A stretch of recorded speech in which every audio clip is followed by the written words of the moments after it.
네, 월간 IPO 탐방입니다. 심플하네요.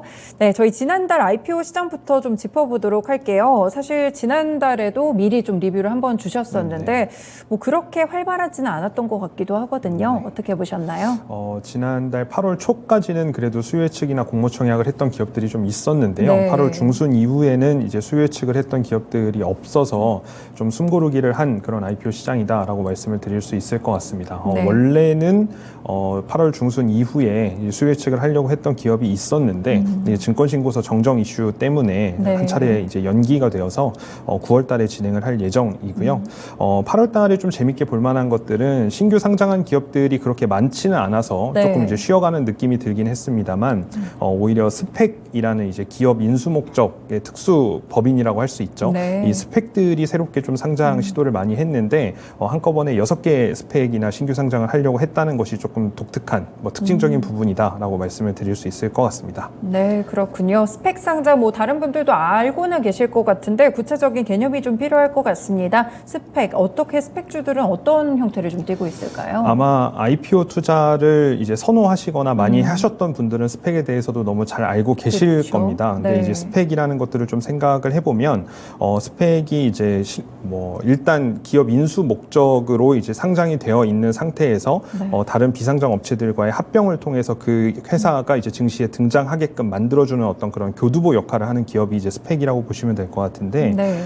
이 스펙이라는 것이 신규 상장하는 그런 그 횟수나 건수들이 좀 사이클을 가지고 있다라는 특징이 있습니다. 네. 과거에 이제 코스닥 시장에 이제 스펙이라는 것들이 이제 본격적으로 등장하기 시작했던 2014년이나 15년도 이후부터를 좀 살펴보면 한 2년이나 3년에 한 번씩 스펙들이 많이 상장하는 그런 모습들을 좀 보였는데요. 네. 이게 이제 2년이나 3년에 한 번이라는 사이클을 가질 수밖에 없는 이유가 또 있는데 일반적으로 스펙이라는 것은 이제 한 2, 3년 내에 네. 새로운 기업과 인수 합병을 통해서 그 기업을 증시에 상장시키는 역할을 하는 기업이다 보니까 네. 한 2, 3년 내에 이제 합병을 통해서 그 기존에 있는 스펙이 소멸해서 없어지게 되면 이제 새로운 스펙들을 또 상장하는 그런 절차를 거치다 보니 한 2, 3년 정도의 좀 사이클을 가지고 있는 게 일반적이다라고 좀 말씀을 드릴 수 있을 것 같고요. 네. 이런 스펙들 같은 경우에는 사실 투자자들 입장에서 봤을 때는 좀 대표적인 중위험 중수익 투자처라고 저는 개인적으로 좀 생각을 하고 있고 네. 스펙이라는 것들이 새로 어떤 좋은 기업들과 합병을 하게 되면 스펙 그 자체의 가격들도 많이 급등하는 그런 모습들도 보이기도 하지만 네. 만약에 이제 스펙이 인수합병을 못해서 해산하게 되는 경우에 그런 경우에도 투자자들의 원금을 이제 보장한다라고 말씀을 드릴 수는 없습니다만 네. 해산하면서 이제 돌려받을 수 있는 예치금들이 있기 때문에 일반적인 주식 투자와는 조금 다른 그런 결을 가지고 있어서 투자자분들이 이제 중위험 중수익의 어떤 투자처로 선택하시기에 굉장히 좀 긍정적이다라고 좀 볼 수 있을 것 같습니다. 네, 실제로 채팅창에 보니까 오늘 매도했다는 분도 있으시고 이 스펙 관련해서 또 IPO에 관심 많으신 분들은 실제 투자를 좀 많이 하시는 것 같습니다. 일단 스펙주가 연말에 좀 집중적으로 상장되는 그런 트렌드가 좀 있다고요? 네, 원래 일반적으로는 신규 스펙들이 네. 증시에 등장하는 시점은 이제 연말에 좀 집중되는 그런 모습들을 보였었습니다. 네. 왜 그러냐면 여러 가지 행태를 좀 볼 수 있을 것 같은데 어쨌든 IPO 시장이라는 것도 시장 상황에 발맞춰서 약간 그 사이클이라는 것들이 분명 있고 그쵸. IPO 시장의 활황과 이제 불황이라는 것들이 있다 보니까 신규 상장하는 기업들의 숫자라든지 또는 공모 금액적인 측면이라든지 그런 것들도 약간 좀 위아래로 움직이는 그런 경향들이 좀 있거든요. 네. 그런 과정에서 이제 스펙들이 연말에 이제 신규 상장 대기하고 있던 그런 스펙들의 승인이 조금 빠르게 나면서 이제 연말에는 스펙들이 좀 몰려서 상장하는 그런 경우가 있었는데 네. 아까 서두에도 말씀드렸던 것처럼 지금 8월인데 벌써 6개 기업이 스펙이 신규 상장을 시도했고 또 네. 지금 그 절차를 밟고 있단 말이죠. 이런 부분들은 과거에 이제 연말에 좀 몰려서 스펙들이 많이 신규 상장했던 거에 비하면은 약간 좀 독특한 부분이다라고 좀 볼 수 있을 것 같습니다. 네, 그렇군요. 이렇게 좀 6개나 수요 예측을 8월 달에 이제 연말이 가까워지지 않았는데도 불구하고 진행이 됐다는 것이 좀 어떤 의미를 갖고 있는지가 궁금한데요. 네, 그게 의미를 생각하자면 상당히 좀 복잡한 여러 가지 의미들이 있을 것 같지만 좀 단순한 단순화해서 생각을 해보면 일단 그 스펙이라는 것과 합병을 통해서 증시에 입성하려고 하는 그런 기업들의 수요가 분명 있다라는 거를 그렇죠? 반증하는 네. 거라고 좀 생각을 합니다. 지금 현재 금리 수준도 많이 높아져 있고 제가 지난달에 이 자리에서도 한번 말씀드릴 때 네. IPO를 왜 해야 되는지 목적에 대해서 한번 말씀드린 적이 있는데 결국에는 비상장 기업들이 이제 자금 조달을 하기 위한 어떤 그런 목적의 일환으로 IPO를 선택을 하게 되지만 스펙과의 합병이라는 것은 기본적인 IPO 절차보다도 조금 더 간소화된 절차를 따를 수도 있고 네. 그리고 내가 기업 자금을 조달하는 데 있어서 어느 정도 수요 예측이라는 과정을 거치지 않기 때문에 어느 정도는 예측 가능한 범위의 자금을 조달할 수 있다라는 점에서 네. 비상장 기업들은 스펙과의 합병을 좀 선호할 가능성이 있죠.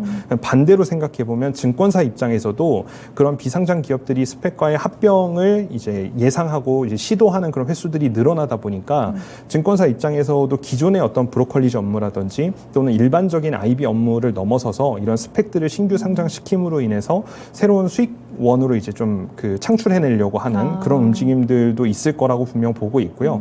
그러다 보니까 이제 스펙에 대한 어떤 그런 합병을 시도하고자 하는 기업들의 수요 그리고 스펙을 만들어서 상장하는 증권사들의 어떤 니즈까지도 딱 결합되는 그런 부분들이 있다 보니까 이런 부분들이 스펙은 계속해서 신규 상장하는 사례들이 늘어날 것으로 그렇게 예상이 되고 스펙하고 이제 합병을 통해서 증시에 등장하려고 하는 그런 중소형주들도 꽤나 늘어나지 않을까라고 좀 생각을 하고 있습니다. 네, 앞으로의 스펙주들의 그럼 상장이 조금 더 늘어날 수도 있겠다 이런 생각이 좀 드는데 그만큼 투자자분들이 그러면 수익에 대한 고민이라든지 뭐 관심도도 높으실 것 같아요. 네. 스펙주를 투자할 때는 어떤 식으로 전략을 좀 짜야 될까요? 일단 앞서 말씀드렸던 것처럼 스펙이라는 것은 중위험 중수익을 거둘 수 있는 그런 대체 투자처라고 말씀을 드렸는데 네. 뭐 다시 한번 짚고 넘어가자면 이제 스펙이라는 게 이것도 마찬가지로 주식처럼 거래가 되는 거기 때문에 원금을 보장해주지는 않습니다. 하지만 이제 이 스펙이라는 것들이 2, 3년 안에 합병이라는 과정을 거치지 못하고 해산을 하게 되면 거치되어 있는 금액들을 이제 그 주식을 소유하고 있는 그 비중만큼 다시 이제 분배해드리고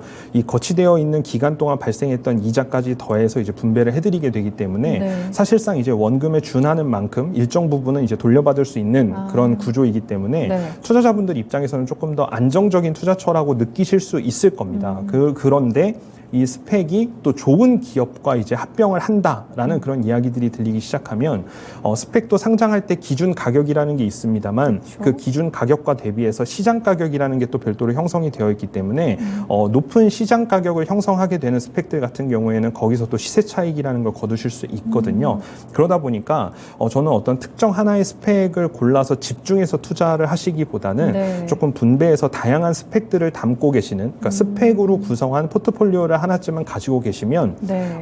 안정적인 좀 하방 리스크는 조금 덜어내면서 오히려 이제 새로운 어떤 좋은 기업들과 합병했을 때 발생할 수 있는 시세 차이까지도 거둘 수 있는 그런 부분들이 있기 때문에 이 다양한 스펙을 포트폴리오처럼 담아두시기를 권장드리는데 네. 이제 중요한 것은 어떤 스펙이 어느 기업이랑 합병할지를 모른다는 거잖아요. 그쵸, 예. 그거를 알아야 되는데 최근에 이제 증권사들이 스펙 시장에 적극적으로 좀 참여를 하면서 뭐 각 증권사의 이름을 따서 뭐 1호, 2호, 3호, 4호 이런 스펙 그 맞아요. 호수별로 네. 이제 많이 좀 상장이 되어 있는데 과거에 이제 증권사들이 상장시켰던 그런 스펙들 중에서 어떤 기업들이랑 합병을 해서 좋은 기업들을 어디가 좀 이렇게 잘 골라냈는지에 대한 부분들을 일단 뭐 뉴스나 이런 것들을 검색해 보시면 금방 찾아보실 수 있기 네. 때문에 그런 좀 레퍼런스가 탄탄하게 있는 그런 스펙들을 기준으로 해서 좀 다양한 포트폴리오를 좀 구성을 하신다면 충분히 좋은 이런 투자 결과를 얻으실 수 있지 않을까 좀 그렇게 생각을 하고 있습니다. 그러면 스펙 합병에 좀 투자를 하려면 증권사들의 레퍼런스를 보는 것 외에는 뭐 다른 투자적인 정보를 얻을 수 있는 방법은 없나요? 사실상 합병이라는 것이 발생하기 이전에 네. 정보가 외부로 유출되거나 그럴 사례들은 그렇게 많지는 않기 때문에 네. 그래서 다양한 스펙들을 분산 투자하는 형태로 가져가시는 게 포트폴리오를 구성하시는 게 좋다라고 말씀을 드리는 거죠. 네, 그렇군요. 스펙주들 투자하실 때 좀 참고할 만한 사항들을 함께 또 정리를 드렸습니다. 좀 여러 가지 분산해서 투자를 하신다면 어느 정도 안정적인 수익을 거두실 수 있지 않을까 이렇게 생각이 듭니다. 같습니다. 네, 8월 IPO 시장들을 살펴봤고요. 이제 9월이 한 일주일 정도 지났는데 이제 점점 IPO 신규 종목들 최근에 보니까 리포트도 상당히 많이 나오는 것 같고요. 다음 달에 또 두산 로보틱스라는 큰 대어가 있다 보니까 관심도가 조금씩 높아지는 것 같거든요. 이번 달에 IPO 종목들 어떤 이야기 봐야 될까요? 일단 9월 달뿐만 아니라 이제 앞으로 연말이 다가오면 다가올수록 IPO 시장은 조금 더 이렇게 북적북적하는 그런 분위기가 이어질 거라고 좀 생각을 하고 있습니다. 네. 가장 큰 이유라고 하면 상장을 준비하기 위해서 상장 예비 심사를 청구하는 기업들의 어떤 그런 횟수들을 좀 살펴봐야 될 것 같은데요. 네. 우리나라는 이제 4월부터 한 5, 6월까지 상장 예비 심사를 청구하는 기업들의 숫자가 많이 늘어나는 행태들을 보입니다. 네. 예, 왜 그러냐면 우리나라는 거의 대부분의 기업들이 12월 결산 법인이기 때문에 이제 작년에 우리가 얼마만큼의 실적을 달성했는지에 대한 그 결과물을 가지고 이제 상장 예비 심사를 청구하기 이전에 뭐 지정 감사라든지 여러 가지 어떤 절차들을 거쳐서 상장 예비 심사를 청구를 하다 보니까 네. 12월에 이제 결산이 마무리가 되면 그 준비 기간을 거쳐서 상장 예비 심사를 청구하는데 한 3, 4개월 정도의 시간이 필요해서 보통 4월에서 6월 사이에 상장 예비 심사 청구가 많이 좀 집중되는 그런 모습들을 보이고요. 네. 그렇게 되면 이제 상장 예비 심사라는 과정을 거치게 되고 거기에서 이제 승인을 받게 되면 본격적인 공모 절차라는 것을 거치게 되는데 그 과정들과 그 기간들을 좀 생각해 보면 아무래도 연말 쪽에 이제 IPO 그 수요 예측이나 공모 청약을 하는 기업들이 몰리는 행태가 나타날 수밖에는 없습니다. 이제 8월 달에도 아까 서두에 말씀드린 것처럼 중순 이후에는 약간 좀 숨고르기 하는 듯한 그런 모습들을 보였지만 네. 9월 달에는 이제 뭐 두산 로보틱스를 필두로 해서 여러 가지 기업들이 이제 또 수요 예측이 시작이 되는 그런 모습들을 보면 아마 앞으로는 주차별로도 상당히 여러 기업들이 좀 중첩돼서 수요 예측을 하거나 네. 뭐 공모 청약에 나서는 그런 기업들이 많이 등장할 것으로 좀 그렇게 기대를 하고 있습니다. 네, 그렇군요. 연말에 조금 더 몰리는 부분들이 있다 보니까 연말까지 더 IPO에 대한 기대감이 높아지는 것 같습니다. 그러면 이렇게 조금씩 늘어나고 있는데 사실 작년인가요? 재작년인가? IPO 시장이 좀 많이 떠올랐을 때와는 다르게 최근 시장도 좀 IPO가 화랑이다. 이렇게 볼 수 있을까요? 사실은 지금 IPO 시장이 화랑이다라고 딱 이렇게 단언해서 말씀드리기에는 조금 어렵습니다. 왜냐하면 뭐 연초에 신규 상장했던 기업들이 상장 이후에 이제 주가 흐름이 좋았다라는 네. 부분들 때문에 많은 투자자분들이 IPO 시장에도 관심을 가지시고 실제로 이제 많은 투자자분들이 IPO 쪽으로 좀 집중하시는 그런 경향도 없지 않아 있었는데 일단 IPO 시장이라는 게 증시 분위기와도 많이 이제 밀접한 연관이 그렇죠. 있다 보니까 네. IPO 시장이 좋아 보인다라고 그렇게 조금 오해할 수는 있는데 일부 그 신규 상장했던 그런 기업들은 작년까지 안 좋았던 그런 IPO 시장을 그 분위기를 좀 반영하듯 네. 기업 가치나 이런 눈높이들을 많이 낮춰서 이제 등장을 하셨기 때문에 그런 부분들이 상대적으로 상장 이후에 좋은 수익률로 나타났기 때문에 이제 그런 부분들이 무조건 지금 IPO 시장이 회복이 됐고 좋아지고 있습니다. 좋은 시장입니다라고 딱 단언해서 말씀드리기에는 조금 어려울 것 같습니다. 네. 다만 이제 그런 눈높이가 낮아져 있는 부분들이 계속해서 좀 유지가 되고 있다 보니까 새로 신규 등장하는 기업들에 대한 기대감이 점점 고조되고 있는 그런 상황이고요. 그리고 이제 하반기의 증시 분위기를 좀 간단히만 살펴보면 지금까지 올해 2023년도 뭐 연초와 그 중반까지만 놓고 본다고 하더라도 뭐 2차 전지라든지 또는 반도체라든지 확실한 이제 주도주들이 있어서 그렇죠. 그쪽에 네. 이제 투자 자금들이 이렇게 집중되는 그런 경향들이 보였고 실제로 증시가 이제 많이 좀 오르는 그런 모습들도 보였습니다만 지금 남은 2023년에 대해서 이제 전망들을 좀 살펴보면 당분간은 조금 쉬어가는 흐름을 보인다든지 네. 또는 이제 박스권 흐름을 보인다든지 그런 식의 전망들이 좀 많아지고 있는 그런 상태이기 때문에 확실한 주도주나 투자처가 없는 그런 상황이라고 한다면 네. IPO 시장이 반대적으로 조금 더 관심을 받을 수 있는 상대적으로 관심을 받을 수 있는 그런 환경들도 조성이 될 수 있기 때문에 그리고 또 새로운 그 관심을 가져볼 만한 그런 기업들도 이제 등장을 하고 있는 그런 상황이기 때문에 하반기로 가면 갈수록 IPO 시장 쪽이 지금보다는 조금 더 붐업될 가능성이 있다 이렇게 말씀을 드릴 수 있을 것 같습니다. 네, IPO 투자하시는 분들은 이제부터 또 하반기에 주목을 해보실 것 같은데요. 사실 지금 채팅창에도 두산 로보틱스 이야기가 좀 가득하거든요. 네. 그러니까 이번 달이죠. 이번 달에 수요 예측이나 공모 청약을 진행하는 기업들도 같이 소개를 해주세요. 네, 일단 아마 오늘도 이제 로봇 관련주들이 증시에서 분위기가 좀 좋은 흐름을 이어가면서 네. 이제 두산 로보틱스라는 회사에 대해서 관심을 좀 가지시는 분들이 많이 있으신 것 같습니다. 두산 로보틱스뿐만 아니라 이제 9월달에 좀 볼만한 기업들에 대해서 좀 간단하게 말씀을 드려보면 두산 로보틱스는 잘 아시는 것처럼 이제 협동 로봇을 만드는 회사고요. 네. 근데 이 협동 로봇에 대한 개념을 조금 이해해 보실 필요가 있는데 일반적으로 로봇이라고 함은 이제 산업용 로봇과 이제 비산업용 로봇이라고 구분을 하고 네. 보통 일반적으로 많은 분들이 이 협동 로봇은 그냥 비산업용 로봇이다라고 생각들을 하십니다. 그러니까 실제로 봤을 때 엄청 규모가 크고 빠르게 움직이고 가까이 가면 뭔가 위압감이 느껴질 정도의 그런 큰 로봇들, 산업용 로봇들이 아닌 그냥 작은 로봇들을 이제 협동 로봇이고 비산업용 로봇이라고 생각하시는 분들이 많은데 네. 사실 이 두산 로보틱스가 하고 있는 이 협동 로봇의 개념은 그런 산업용, 비산업용으로 구분하는 거는 조금 어렵다고 저는 생각을 하고 있고요. 네. 협동 로봇이라는 그 단어 자체가 갖고 있는 함의처럼 인간이 하는 행위들을 옆에서 보조하거나 도와주거나 또는 대체할 수 있는 그런 로봇을 이제 협동 로봇이라고 이야기하는데 네. 인간의 행위들을 대체하는 것은 산업에만 국한되는 것이 아니고 뭐 기업에만 국한되는 그렇죠. 것이 아니고 뭐 우리 일상생활에도 녹아들 수도 있고 산업 현장에도 녹아들 수 있는 여러 가지 적용할 수 있는 분야가 많이 있다라는 장점이 있거든요. 두산 로보틱스 같은 경우에는 다른 글로벌 경쟁 업체들이 이제 그런 산업용 로봇이 침투하지 못하는 그 니치 마켓들을 공략하기 위한 수단으로 로봇을 개발했다면 네. 두산 로보틱스는 이제 인간이 어떤 행동들을 하고 인간의 행동들을 대체할 수 있는 것들은 무엇이 있을지 뭐 위험하거나 더럽거나 또는 아주 미세한 작업들을 해야 되거나 네. 약간 그런 부분들을 대체할 수 있는 부분들이 무엇이 있을까를 고민해서 협동 로봇을 만들어냈기 때문에 글로벌리하게 지금 탑3 안에 위치까지도 지금 올라올 수 있었다라고 보고 있고요. 네. 아무래도 이 협동 로봇의 특징은 상대적으로 노동력이 너무 부족하거나 또는 인건비가 너무 비싸거나 그런 곳에서는 이제 로봇으로 대체하고자 하는 그런 수요들이 많이 발생을 하고 있고 네. 잘 아시는 것처럼 이제 코로나19라는 것들이 너무 이제 글로벌라이제이션 됐던 그런 그 뭐 세계의 어떤 그런 트렌드를 디글로벌라이제이션, 그러니까 이제는 지구촌이라는 단어가 뭔가 어색해질 만큼 서로 이제 자국 우선주의나 자국 보호주의로 네. 이렇게 분산되는 그런 모습들을 보이다 보니까 노동력에 대한 공급이나 수요가 불균형이 있을 수밖에 없거든요. 그리고 특별히 이제 인건비가 비싼 지역들 같은 경우에는 북미 지역이나 이제 뭐 유럽 지역들을 좀 이야기할 수 있을 것 같은데 네. 그런 지역들을 중심으로 해서 이 협동 로봇에 대한 수요가 증가를 하고 있고 실제로 두산 로보틱스 같은 경우에는 지난해 매출의 거의 절반 이상이 북미나 유럽 지역에서 발생을 하다 보니까 시장에서 상당히 좀 큰 관심을 받고 있는 그런 기업인 것 같습니다.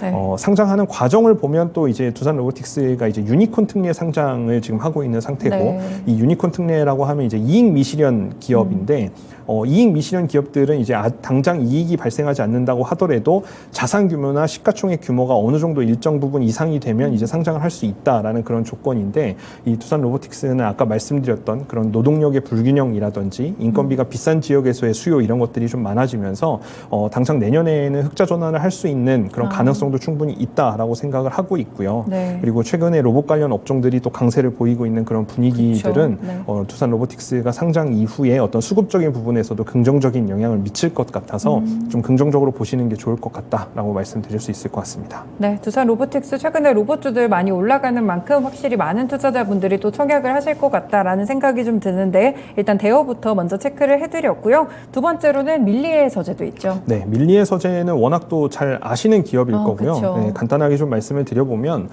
국내 이제 전자책 독서 플랫폼으로는 1위 업체고요. 네. 작년에 한번 신규 상장을 하려고 했다가 철회를 한번 하고 네. 올해 다시 이제 상장을 준비하는 기업입니다.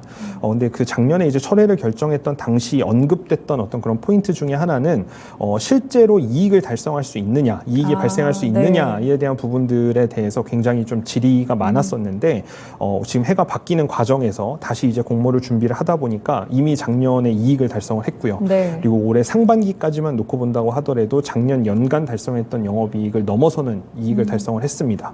그래서 작년에 이제 공모 철회를 결정할 수밖에 없었던 그런 요인들 중에 하나였던 실적적인 부분은 이미 좀 해결이 됐다라고 보고 있고요. 이제 앞으로 이 회사가 더 성장하기 위해서 신사업들을 어떤 것들을 추진하느냐도 굉장히 중요한 포인트가 될 것 같은데 네. 앞으로는 이제 오리지널 컨텐츠, 오리지널 콘텐츠라고 하면 뭐 OTT나 넷플릭스 같은 그런 OTT 업체들을 중심으로 해서 우리만 제공하는 독창적인 어떤 콘텐츠가 얼마나 중요한지, 그게 또 얼마나 수익성에 직결되는지는 많은 분들이 이제 뭐 지켜보셨는데요. 네. 이런 독서 플랫폼 업체인 밀리의 서재도 우리만 가지고 있는 그런 오리지널 콘텐츠의 비중을 좀 늘리고자 좀 그런 노력을 하고 있고, 그러다 보면 이제 수요자들 입장에서도 넷플릭스에서만 방송하는 어떤 드라마나 콘텐츠를 보기 위해서 넷플릭스에 참여해야 되는 것처럼 그렇죠. 밀리의 서재에만 공급되는 그 오리지널 콘텐츠를 보기 위해서 수요자들도 이제 참여하게 될 것이고, 네. 이 부분들은 그런 오리지널 콘텐츠를 공급하고자 하는 공급자, 작가들이나 그런 공급자들과 그런 오리지널 콘텐츠를 수요하고자 하는 소비자들이 이제 선순환 구조로 연결되는 그런 흐름들을 만들어낼 것으로 좀 기대가 돼서 네. 상당히 앞으로의 성장성도 좀 긍정적이다라고 보고 있고요. 네. 작년에 이제 공모를 준비했던 그런 과정 대비해서 공모 금액이나 기업 가치들이 상당히 좀 낮아지기도 했고, 논란이 됐었던 그런 구주 매출 같은 경우에도 완전히 좀 사라진 그런 상황이기 때문에 네. 상대적인 투자 매력도는 많이 높아졌다. 관심 있게 볼만하다라고 말씀드릴 수 있을 것 같습니다. 네, 밀리의 서재도 이렇게 또 상장을 하게 되는데 사실 또 그런 것들이 궁금하네요. 밀리의 서재랑 비슷한 기업이라고 하기가 좀 어렵다 보니까 피어그룹이나 밸류 측정이 좀 어떻게 됐는지가 궁금하거든요. 일부 이제 전자책 독서 플랫폼을 제공하는 그런 업체들과 이제 비교를 해서 네. 그 상대 가치 비교 분석을 하기는 했는데 밀리의 서재가 가지고 있는 콘텐츠 수라든지 네. 아니면 가입자 수 같은 것들을 감안했을 때는 거의 뭐 우리나라에서 압도적인 경쟁력을 가지고 있는 그런 상황이다 보니까 네. 작년 그 공모 준비했던 그런 과정보다는 그래도 조금 더 할인된 금액으로 이번에 등장을 했기 때문에 뭐 그런 부분들은 크게 염려할 부분들은 아니라고 생각을 하고 있습니다. 네, 상장 쪽에서 재수생으로 도전하는 밀리의 서재, 또 독서 플랫폼과 관련된 종목인데요. 이제 독서 좋아하시는 분들은 뭐 대부분 이용을 하고 계실 수도 있으니까요. 또 관련해서 주식시장에 상장을 하니까 체크를 해보셔도 좋을 것 같습니다. 네, 마지막으로 레뷰 코퍼레이션도 알려주시죠. 레뷰 코퍼레이션 이제 짧게 말씀을 드리면 네. 요즘에 이제 음식점을 가시거나 물건을 구매하시려고 하시는 분들이 그냥 사시거나 그냥 음식점을 방문하시는 건 아니고 뭐 블로그를 찾아보신다든지 또는 요즘에 젊은 이제 소비자들 같은 경우에는 소셜 미디어를 활용해서 많이 검색들을 하시잖아요. 네. 뭐 그러다 보니까 광고주들, 뭐 음식점이라든지 제품을 만들어 파는 곳이라든지 그런 광고주들은 인플루언서를 통해서 광고를 하고 싶어 하는 니즈가 있고요. 네. 그리고 이제 소비자들 같은 경우에도 그런 소셜 미디어에서 이제 검색을 많이 하다 보니까 인플루언서들은 이제 그런 광고에 참여하고자 하는 그런 의지들이 좀 있을 거고요. 그 가운데에서 광고주들과 인플루언서들을 이제 연결해주는 플랫폼을 가지고 있는 회사가 레뷰 코퍼레이션이다라고 볼 수 있을 것 같고요. 네. 국내 지금 111만 명에 달하는 인플루언서들이 등록이 되어 있습니다. 그리고 광고주들이 광고를 내는 것들을 캠페인이라고 표현을 하는데 그 캠페인이 뭐 2020년도에는 9만 건 정도 수준이었다면 지금 2022년도 작년 기준으로 뭐 2배 가까이 좀 캠페인이 증가할 정도로 빠르게 증가하고 있는 그런 상황이고, 인플루언서 숫자들이 많이 또 등록이 되어 있다 보니까 당연히 네. 많은 광고주들이 이 플랫폼에 참여하고자 하는 그런 움직임들이 나타나고 있고, 이런 부분들은 최근에 동남아시아를 중심으로 해서 인플루언서들의 그 영향력이 커지고 있는 그런 국가들로 네. 이 비즈니스 모델을 고스란히 가져가도 저는 충분히 적용 가능성이 있다라고 보고 있기 때문에 성장성이 충분히 확인이 되는 그런 기업이다라고 보고 있고요. 한 가지 좀 특징적으로 보실 만한 거는 이 기업이 이제 공모금액을 희망 공모가액을 측정하는 과정에서 할인율을 적용하지 않았습니다. 그러니까 할인율을 그래요? 적용하지 않았다라는 건 그만큼 회사가 수익성이나 성장성에 대해서 자신감이 있다라는 그런 방증으로 보이고요. 상장 직후에 유통 물량도 그렇게 많지 않은 편이기 때문에 수급적인 부분들도 그렇게 부담이 없는 기업이다라고 말씀드릴 수 있을 것 같습니다. 네, 인플루언서 플랫폼 기업이라고 하니까 또 이번 달이나 다음 달까지 좀 주목해 보실 만할 것 같습니다. 확실히 또 새로운 업종들이 이렇게 또 상장을 하니까요. 레뷰 코퍼레이션도 관심 가져보시면 좋을 것 같습니다. 네, 9월에 IPO 레시피부터 시작해서 지난달 IPO 종목들까지 쉬운 IPO 읽어주기 시간 함께했습니다.